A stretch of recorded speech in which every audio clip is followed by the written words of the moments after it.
Also, with The Last of Us Part 2 trailer and demo footage finally out, we had a chance to finally see what this game's overall combat mechanics is all about, where we have Ellie as the main protagonist of this game, and see what new additions Naughty Dog has in store for us during her adventure. So before we get started with the video, I just want to say my name is DeVuH, and I do cover The Last of Us content and lore on my channel, so if you guys are interested in those types of videos, then please feel free to smash the like and subscribe button for more Last of Us content in the future. Alright, so starting off, let's go ahead and break down some of Ellie's new movesets and combat mechanics, and discuss how they'll affect our overall gameplay in The Last of Us Part 2. Starting with her mobility, which the developers have really emphasized Ellie's fluidity and being very nimble when it comes to her movements, because now we're able to have Ellie move around her environment with ease, regardless of her going through small spaces, to jumping from platform to platform, or even going prone, which I'll discuss more in a little bit later in the video.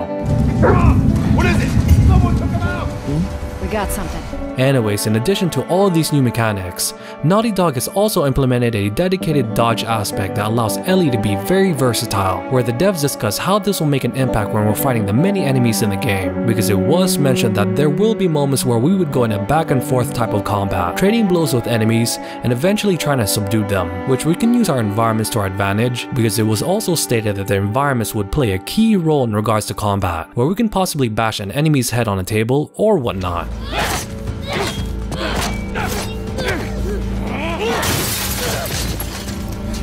So adding this dodge mechanic on top of the much more immersive and tactile environments will make for a fun overall experience when controlling Ellie. Also, since we're on the topic of movements and fighting enemies, Naughty Dog has now added a prone feature to the game, allowing Ellie to sneak past enemies through tall grass or underneath vehicles. Also, what I like about this prone feature is our ability to still attack our enemies even in this position, and the fluidity from standing up to going prone is a welcome feature, because it was stated that it didn't feel clunky when changing positions, and it just felt natural from one position to the next, which makes the combat experience much more grounded, which they did emphasize this term very heavily in their different interviews, because not only are we allowing Ellie to move with such versatility and being able to use our environments to our advantage, we now also have enemies who are just as capable as ever, because Naughty Dog has mentioned that this is the most ambitious game they've ever created, and they've rewrote a large portion of the enemy's AI system to be much more ferocious and smart. And since we're on the topic of talking about enemies, there is a great attention to detail in a way that allows us to sympathize with the people that we eliminate. Because now, when we kill the many hunters in the game, and one of their comrades happens to walk past their dead body, they'll end up shouting that dead person's name, making us players feel that there is much more to these enemies than ever before.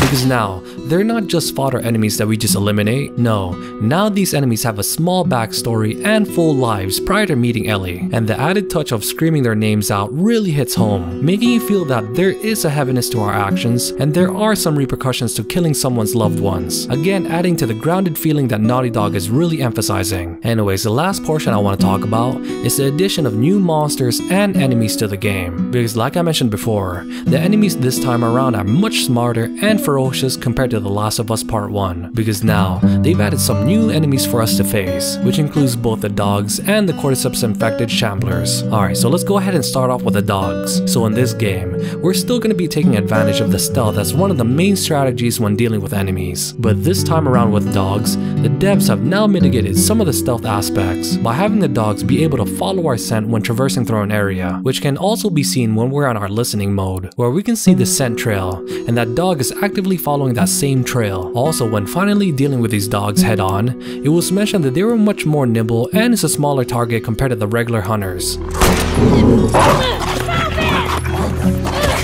which this aspect makes it much more difficult to deal with when using our smaller firearms. And I'm the type of player that loves to conserve my ammo, just in case for emergencies, so the best course of action will probably be just to distract them by throwing bottles or bricks to a different location, allowing us to have enough time to escape and make it to our next destination. Anyways, the next enemy we'll be discussing in this video is the shambler, which is a new type of infected that looks very similar to the bloater from part 1 with its overall stature and appearance, but instead of throwing spore bombs at us, instead Instead, the Shambler's main way of dealing with us is by running towards Ellie, and once in close proximity, it will then proceed to explode a large gas cloud that could do damage over time. Also, it seems as though our smaller firearms aren't very effective when dealing with this new infected, so the best course of action will probably be to use our Molotov cocktails to finally subdue this new monster. Anyways, overall, with the implementation of Ellie's new movesets, to the additions of a better enemy AI system, and new monsters and enemies is really making the combat system in this game one of the best, so only time will tell when we finally get closer to the release date as we learn more details about the overall gameplay and story of The Last of Us Part 2. Anyways, what was your favorite thing you saw from The Last of Us Part 2 trailer and demo footage? Please let me know and why on the comment section down below. Also, if you guys enjoyed the content, then please feel free to like and subscribe to my channel for more The Last of Us Part 2 news and content in the future. Anyways, thank you guys so much, and as always, you guys have a great rest of your day,